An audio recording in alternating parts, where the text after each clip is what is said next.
ಬಗಲ್ಗುಂಟೆಯಿಂದ ಭೈರವೇಶ್ವರ ನಗರ ಆಗಿರೋ ಸುಮಾ ಅಂತ ಹೇಳಿ ಮಾತಾಡ್ತಾ ಇರೋದು. ನಾನು 20 ವರ್ಷದಿಂದ ಅದೇ ಏರಿಯಾದಲ್ಲಿ ವಾಸವಾಗಿರ್ತೀನಿ. ನಮ್ಮ ಹಸ್ಬೆಂಡು ನಾವು ಅವ್ರು ಕನ್ಸ್ಟ್ರಕ್ಷನ್ ಫೀಲ್ಡ್ ಆಗಿರ್ತಾರೆ. ನಾವು ಹಾಗಾಗಿ ಅಲ್ಲೇನೆ ಮನೆ ಕಟ್ಕೊಂಡು ಒಂದು ವಾಸ ಮಾಡ್ಕೊಂಡು ನಾವು ಅಲ್ಲಿ ಇರ್ತೀವಿ ಸರ್. ಹಾಗಾಗಿ ನಾನು ತುರ್ತು ಸಮಸ್ಯೆ ಅಂದ್ರೆ ಮಕ್ಕಳು ಫೀಸ್ ಕಟ್ಟೋದಿಕ್ಕೆ ಮತ್ತೆ ಇನ್ನೊಂದು ಸಮಸ್ಯೆ ಫ್ಯಾಮಿಲಿ ಅಂದ್ಮೇಲೆ ಸಮಸ್ಯೆ ಬಂದೇ ಬರುತ್ತಲ್ವಾ. ಹಾಗಾಗಿ ಚೀಟಿ ಗಾಯತ್ರಿ ಅನ್ನೋರ ಹತ್ರ ಒಡನಾಟ ಇರುತ್ತೆ ನಮ್ಗೆ. 5 ವರ್ಷ 6 ವರ್ಷದಿಂದ ಚೀಟಿ ಗಾಯತ್ರಿ ಅವರು ಚೀಟಿ ವ್ಯವಹಾರ ಬಡ್ಡಿ ವ್ಯವಹಾರ ಮಾಡ್ತಾರೆ ಸರ್. ಹಾಗಾಗಿ ನಾನು ಅವ್ರ ಹತ್ರ ಅಮೌಂಟ್ ಅನ್ನು ನನ್ನ ಕಾರ್ ಇರುತ್ತೆ, ಕಾರು ನಂದು ಲೋನ್ ಮೇಲೆ ಒಂದು ಕಾರ್ ತಗೊಂಡಿರ್ತೀವಿ, ಹೊಸ ಕಾರು. ಆ ಕಾರನ್ನು ಕೊಟ್ಟು ನಾನು ಆರ್.ಸಿ ಕಾರ್ಡ್ ಕೊಟ್ಟು ಅಮೌಂಟ್ ನ ತಗೋತೀನಿ. 3,15,000 ನನಗೆ ಅಮೌಂಟ್ ಅನ್ನ ಕೊಡ್ತಾರೆ ಜನವರಿ ತಿಂಗಳಲ್ಲಿ. ಈ 26 ಜನವರಿನಲ್ಲಿ ಕೊಡ್ತಾರೆ. ಅದನ್ನ ಒಂದು ತಿಂಗಳಾಗಿದ್ಮೇಲೆ ನಾನು ಅದನ್ನ ರಿಟರ್ನ್ ಕೊಡ್ತೀನಿ. ಎಷ್ಟು ಕೊಡ್ತೀನಿ? 3.5 ಲಕ್ಷ ರಿಟರ್ನ್ ಕೊಡ್ತೀನಿ. 35,000 ರೂಪಾಯಿ ಬಡ್ಡಿ ಸೇರಿಸಿ ಅವರಿಗೆ ಕೊಟ್ಟಿರ್ತೀನಿ. ಆದ್ರೂ ಸಹ ಅವರು ನನ್ನ ಕಾರನ್ನು ಕೊಡಲ್ಲ. ಯಾಕೆ ಕೊಡಲ್ಲ ಅಂತಂದ್ರೆ ಬಡ್ಡಿ 20% ಬಡ್ಡಿ ಕೊಡ್ಬೇಕು, ಇನ್ನು 80,000 ಬಡ್ಡಿ ಕೊಡ್ಬೇಕು, 1 ಲಕ್ಷ ಬಡ್ಡಿ ಕೊಡ್ಬೇಕು ಅಂತ ನನ್ನ ಕಾರನ್ನು ಯಾವುದೇ ಕಾರಣಕ್ಕೂ ಕೊಡಲ್ಲ ಸರ್. ಹಾಗಾಗಿ ನಾನು ಅದನ್ನ ಭಯ ಬಂದು ಅವ್ರ ಕಾರ್ ನನಗೆ ಕೊಡಲ್ಲ, ದುಡ್ಡು ಕೊಟ್ಟ ಮೇಲೂ ನನ್ನ ಕಾರ್ ಕೊಡ್ತಾ ಇಲ್ಲ ಅಂತ ಹೇಳ್ಬಿಟ್ಟು ಸರ್ ನಾನು ಏನ್ ಮಾಡ್ತೀನಿ, ಹೋಗಿ ಪೊಲೀಸ್ ಸ್ಟೇಷನ್ಗೆ ಕಂಪ್ಲೇಂಟ್ ಕೊಡಕ್ ಹೋಗ್ತೀನಿ. ಕಂಪ್ಲೇಂಟ್ ಕೊಡೋದಿಕ್ಕೆ ಸರ್, ಕಂಪ್ಲೇಂಟ್ ತಗೊಳ್ಳೋದಿಕ್ಕೇನೆ ನಮ್ಮ ಬಗಲ್ಗುಂಟೆ ಪೊಲೀಸ್ ಠಾಣೆಯವರು ಸತತ ನನಗೆ 1 ತಿಂಗಳ ಕಾಲ ನನ್ನ ಅಲಿಸ್ತಾರೆ. ಕಂಪ್ಲೇಂಟ್ ತಗೊಳ್ಳಲ್ಲ. ಆದ್ರೂ ನಾನು ಲಾಯರ್ ಮುಖಾಂತರ, ವಕೀಲರ ಮುಖಾಂತರ ಕರ್ಕೊಂಡೋಗಿ ನಾನು ಕಂಪ್ಲೇಂಟ್ ಅನ್ನ ಹಾಜರು ಮಾಡ್ತೀನಿ. ಆ ಹೇಳಿಕೆನ ಗಾಯತ್ರಿ ಮೇಡಮ್ ಕಡೆಯಿಂದ ಕೊಡ್ಸೋದಿಕ್ಕೇನೆ, ಹೇಳಿಕೆಗೆ ಗಾಯತ್ರಿ ಮೇಡಮ್ ಕಡೆಯಿಂದ ಕೊಡ್ಸೋದಿಕ್ಕೆ ಸತತ 1 ತಿಂಗಳು ಕಾಲ ಮಾಡ್ತಾರೆ. ಪೊಲೀಸ್ ಠಾಣೆಯಲ್ಲಿ ನನ್ಗೆ ಯಾವ್ದು ಸ್ಪಂದಿಸಲ್ಲ, ಯಾವ್ದು ನನ್ಗೆ ರೆಸ್ಪಾನ್ಸ್ ಮಾಡಲ್ಲ. ಎಲ್ಲರೂ ಸಹ ಅವರಿಗೇನೆ ಸಪೋರ್ಟ್, ವಿಲ್ ಸಪೋರ್ಟ್ ಆಗಿ ಗಾಯತ್ರಿ ಅವರು ಇಟ್ಕೊಂಡಿದ್ದಾರೆ. ಹಾಗಾಗಿ ಸರ್ ಬಂದು ಹೇಳಿಕೆ ಕೊಡ್ತಾರೆ. ಮೇ 15ರಲ್ಲಿ ನಾನು ಕಂಪ್ಲೇಂಟ್ ಕೊಟ್ಟಿರೋದು ಏಪ್ರಿಲ್ ಅಲ್ಲಿ ಕೊಟ್ಟಿರ್ತೀನಿ. ಏಪ್ರಿಲ್ 14ನೇ ತಾರೀಕಲ್ಲಿ ಕೊಟ್ಟಿರ್ತೀನಿ. ಮೇ 13 ಇಲ್ಲ 13ರಲ್ಲಿ ಅವ್ರು ಬಂದು ಹೇಳಿಕೆ ಕೊಡ್ತಾರೆ. ಏನಂತ, ನನ್ನ ಹತ್ರ ಕಾರ್ ಕೊಟ್ಟಿಲ್ಲ, ಕಾರ್ ನನ್ನ ಹತ್ರ ಇಲ್ಲ, ಅವರು ನನಗೆ ಇನ್ನ ದುಡ್ಡು ಕೊಡ್ಬೇಕು ಅಂತ ಹೇಳಿ ನನ್ನ ಮೇಲೇನೆ ಒಂದು ಕಂಪ್ಲೇಂಟ್ ಮಾಡ್ತಾರ ಅವ್ರು. ಅದಾಗಿ ಸರ್ ಕಂಪ್ಲೇಂಟ್ ಅವರು ನನ್ನ ಮೇಲೆ ಕೊಟ್ಟಿದ್ದಾಗಿದ್ಮೇಲೆ ಕಾರ್ ಇಲ್ಲ ಅಂತ ಹೇಳಿದಾಗ ನಾನು ಹೋಗಿ ಪೊಲೀಸ್ ಸ್ಟೇಷನ್ ಅಲ್ಲಿ ಕೇಳ್ತೀನಿ. ಕೇಳಿದ್ಮೇಲೆ ಏನಾಗುತ್ತೆ ಸರ್, ಅವರು ರಾಜು ಅನ್ನೋರು, ಗಾಯತ್ರಿ ಫ್ರೆಂಡ್ ರಾಜು ಅನ್ನೋರು ವಾಟ್ಸಪ್ ಸ್ಟೇಟಸ್ ಅಲ್ಲಿ ಹಾಕಿರ್ತಾರೆ, ಕಾರ್ ಸೇಲ್ ಇದೆ, ಕಾರು ಯಾರಾದ್ರೂ ಇದ್ರೆ ತಗೊಳ್ಳಿ ಅಂತ ವಾಟ್ಸಪ್ ಸ್ಟೇಟಸ್ ಹಾಕಿರ್ತಾರೆ ಸರ್. ಇಲ್ಲಿ ಗಾಯತ್ರಿ ಅವ್ರು ಬಂದು ಪೊಲೀಸ್ ಸ್ಟೇಷನ್ ಅಲ್ಲಿ ಕಾರ್ ಇಲ್ಲ ಅಂತ ಹೇಳಿದ್ದಾರೆ. ಅದಾಗಿ 3-4 ಡೇಸಿಗೆ ರಾಜು ಅವರು ಹೋಗಿ ಅಲ್ಲಿ ನಮಗೆ ವಾಟ್ಸಪ್ ಸ್ಟೇಟಸ್ ಗೆ ಅದೇ ಲೋಕಲ್ ಅಲ್ಲಿ ಇರೋರು ಹಾಕಿದ್ದಾರೆ. ಅವಾಗ ಮತ್ತೆ ಹೋಗಿ ನಾನು ಪೊಲೀಸ್ ಠಾಣೆಗೆ ದೂರ್ ಕೊಡ್ತೀನಿ ಸರ್.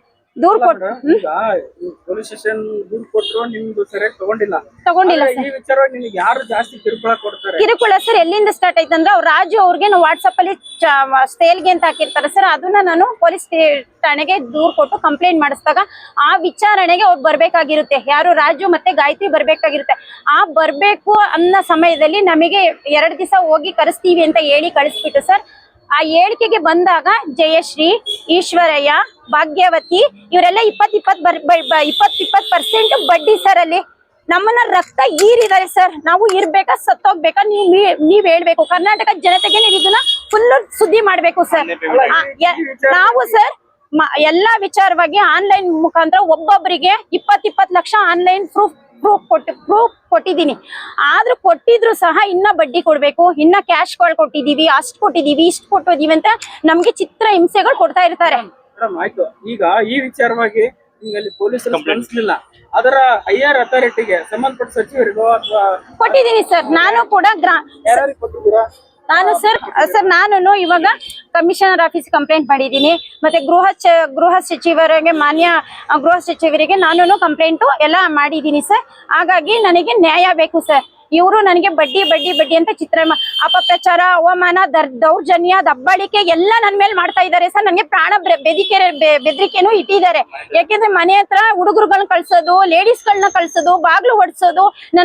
ನನ್ಗೆ ಹೆಣ್ಮಗಳಿದ್ದಾಳೆ ಸರ್. ನಾವು ಫ್ಯಾಮಿಲಿ ಇದೀವಿ, ಮಗ ಒಬ್ಬ ಇದ್ದಾನೆ. ಹಾಗಾಗಿ ಸರ್ ಅವ್ರಿಗೆಲ್ಲರಿಗೂ ವಾಚ್ ಮಾಡ್ಸೋದು, ನಾನು ಎಲ್ಲಿ ಹೋಗ್ತೀನಿ ವಾಚ್ ಮಾಡ್ಸೋದು, ನಮ್ಮ ಹಸ್ಬೆಂಡ್ ಎಲ್ಲಿ ಹೋಗ್ತಾರೆ ವಾಚ್ ಮಾಡ್ಸೋದು, ಯಾರನ್ನ ಇಟ್ಕೊಂಡು ಯಾರನ್ನ ಮಾತಾಡ್ಸ್ತಿದ್ದಾರೆ ವಾಚ್ ಮಾಡ್ಸೋದು, ಪ್ರತಿ ಒಂದು ಎಂಕ್ವೈರಿ ನಡೀತಿದೆ ಸರ್ ಏರಿಯಾದಲ್ಲಿ. ನನಗೆ ಸ್ಟೇಷನ್ ಅವರು ಯಾವುದೇ ತರ ಸಪೋರ್ಟ್ ಮಾಡ್ತಾ ಇಲ್ಲ ಸರ್. ಪೊಲೀಸ್ ಆಯುಕ್ತರಿಗೆ ಕೊಟ್ರಲ್ಲ, ಊರಿನಲ್ಲಿ ನೀವು ಇದು ಮಾಡಿರಲ್ಲ, ಏನ್ ಹೇಳಿದ್ರಲ್ಲಿ? ಅವರು ಸರ್ ಯಾವ್ದೇ ತರ ನನ್ಗೆ ಸ್ಪಂದಿಸಲ್ಲ ಸರ್. ನಮ್ಮ ಮೇಲೆನೆ ದಬ್ಬಾಳಿ ಪೊಲೀಸ್ ಅಲ್ಲ, ಇಲ್ಲಿ ಕಮಿಷನರ್ ಆಫೀಸ್ ಕೊಟ್ರಾ? ಕೊಟ್ಟಿದ್ದೀನಿ ಸರ್, ಕೊಟ್ಟಿದ್ದೀನಿ. ಅಲ್ಲಿ ನಿಮ್ ಹಿಂಬರ ಕೊಟ್ರಾ? ಏನಂತ ಕೊಟ್ರು? ಹಿಂಬರೆ ಇನ್ನ ಕೊಟ್ಟಿಲ್ಲ ಸರ್ ಅವರು. ಆಮೇಲೆ ಸರ್ ಅದಾಗಿದ್ಮೇಲೆ ದಬ್ಬಾಳಿಕೆ ದೌರ್ಜನ್ಯ ಸುಳ್ಳು ಆರೋಪಗಳು ಮಾಡಿ ನನ್ನ ಮೇಲೆ FIR ಮಾಡಿಸಿದ್ದಾರೆ ಸರ್. FIR ಮಾಡಿಸ್ಬಿಟ್ಟು ಕಾರ್ ವಿಷಯಕ್ಕಿಂತ ಹೇಳಿಕೆಗೆ ಇವ್ರನ್ನೆಲ್ಲ ಸುಳ್ಳು ದಾಖಲೆಗಳನ್ನೆಲ್ಲ ಸೃಷ್ಟಿ ಮಾಡಿ FIR ಕೂಡ ಮಾಡಿಸಿದ್ದಾರೆ. ಸತತ ನನ್ನ 20 ದಿನಗಳ ಕಾಲ ನನ್ನ ಇದು ಮಾಡಿರ್ತಾರೆ ಸರ್, ಕಟ್ಟಾಕಿರ್ತಾರೆ. ಮನೆಯಿಂದ ಆಚೆ ಬರಬಾರ್ದು, ಇವಳು ಆಚೆ ಬಂದ್ರೆ ಎಲ್ಲಾನು ಸೋಷಿಯಲ್ ಮೀಡಿಯಾದಲ್ಲಿ ನಿಂತ್ಕೊಂತಾಳೆ, ಮಾತಾಡ್ತಾಳೆ, ನ್ಯೂಸ್ ಚಾನಲ್ಗೆ ಬರ್ತಾಳೆ ಅಂತ ಹೇಳ್ಬಿಟ್ಟು ನನ್ನ ಸತತವಾಗಿ ನಮ್ಮ ಯಜಮಾನರನ್ನ ಕಟ್ಟಾಕ ಕೆಲಸ ಮಾಡ್ತಾರೆ ಸರ್. ಅದಾಗಿದ್ಮೇಲೆ ನಾನು ಕಾನೂನು ತಲೆಬಾಗಿ ನಾನು ಲೀಗಲ್ ಆಗೇನೆ ಹೋಗ್ತೀನಿ ಸರ್. ಕಾನೂನು ಫಸ್ಟ್, ಕಾನೂನ್ಗೆ ನಾನು ಗೌರವ ಕೊಡ್ತೀನಿ, ವಿಶ್ವಾಸ ಇಟ್ಟಿದ್ದೀನಿ, ನಂಬಿಕೆ ಇಟ್ಟಿದ್ದೀನಿ. ಹಾಗಾಗಿ ಸರ್ ನಾನು ಕಾನೂನು ಮುಖಾಂತರನೇ ಬೇಲ್ ತಗೊಂಡು ಆಚೆ ಬಂದು ಸರ್. ಇವಾಗ ನಾನು ಮೊನ್ನೆ ಬೇಲು ನನಗೆ 20ನೇ ತಾರೀಕಿಗೆ ಬೇಲ್ ಕಾಪಿ ಆಗ್ಬೇಕು ಸರ್. ಅಲ್ಲೂ ಹೋಗಿ ಎಲ್ಲ ಗ್ರೂಪ್ ಮಾಡ್ಕೊಂಡು ಕೋರ್ಟಿಗೆ ಹೋಗಿದ್ದಾರೆ ಸರ್. ಕೋರ್ಟಿಗೂ ಸಹ ಹೋಗಿ ಜಡ್ಜ್ ಹತ್ರ ಹೋಗಿ ಹೇಳಿದ್ದಾರೆ, ಅವಳು ಓಡೋಗ್ತಾ ಇದ್ದಾಳೆ, ಅವಳು ಕಳ್ಳಿ, ಅವಳು ಸುಳ್ಳಿ ಅಂತ ಹೇಳ್ಬಿಟ್ಟು ಆರೋಪಗಳು ಮಾಡಿದ್ದಾರೆ ಸರ್. ನನ್ನ ಹತ್ರ ಇರೋ ಎವಿಡೆನ್ಸ್ ಪ್ರತಿ ಒಂದು ನಾನು ಕೋರ್ಟಿಗೆ ಸಬ್ಮಿಟ್ ಮಾಡಿದ್ದೀನಿ ಸರ್. ಅವನು ತನಿಖೆ ಮಾಡಿನೇ ನನಗೆ ಬೇಲ್ ಕೊಟ್ಟಿರ್ತಾರೆ ಸರ್.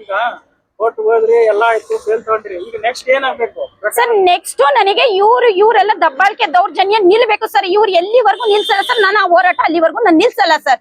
ಇದು ನನ್ಗಾಗಿರೋ ಅನ್ಯಾಯ, ನನ್ಗಾಗಿರೋ ದೌರ್ಜನ್ಯ, ನನ್ಗೆ ಎಲ್ಲ ಅದು ಬೇರೆ ಹೆಣ್ಮಕ್ಳಿಗೆ ಆಗ್ಬಾರ್ದು ಸರ್. ಮತ್ತೆ ನನ್ನ ಕಾರಣ ನನ್ಗೆ ದಯವಿಟ್ಟು ವಾಪಸ್ ಕೊಡ್ಸ್ಬೇಕು ಸರ್. ಮತ್ತೆ ನಾನು ಕೊಟ್ಟಿರೋ ದುಡ್ಡು ಸಹ ನನಗೆ ಜಾಸ್ತಿ ಕೊಟ್ಟಿದ್ದೀನಿ. ಅವ್ರು ಇಷ್ಟೊಂದು ದಬ್ಬಾಳಿಕೆ ದೌರ್ಜನ್ಯ ಎಲ್ಲ ಮಾಡಿದ್ಮೇಲೆ ನನ್ಗೆ ಹಣನೂ ಸಹ ನನ್ಗೆ ವಾಪಸ್ ಕೊಡ್ಸ್ಕೊಡ್ಬೇಕು ಸರ್. ಕರ್ನಾಟಕ ಜನತೆಗೆ ಹೇಳ್ತೀನಿ ಸರ್, ದಯವಿಟ್ಟು ದೌರ್ಜನ್ಯ ದಬ್ಬಾಳಿಕೆ ಎಲ್ಲಿವರೆಗೂ ಮಾಡ್ತಾರೆ ಇಂಥವ್ರಿಗೆ ಸಪೋರ್ಟ್ ಮಾಡಬೇಡಿ. ನಮ್ಮಂತ ಅನ್ಯಾಯ ಆಗಿರೋ ನೊಂದು ಬೆಂದು ಮಹಿಳೆಯರಿಗೆ ನೀವು ಸಪೋರ್ಟ್ ಮಾಡಿ. ಕರ್ನಾಟಕ ಜನತೆ ನಮ್ಗೆ ಸಪೋರ್ಟ್ ಮಾಡ್ಬೇಕು ಅಂತ ನಾನು ಎಲ್ಲರ ಹತ್ರನು ಕೇಳ್ಕೊತೀನಿ ಸರ್.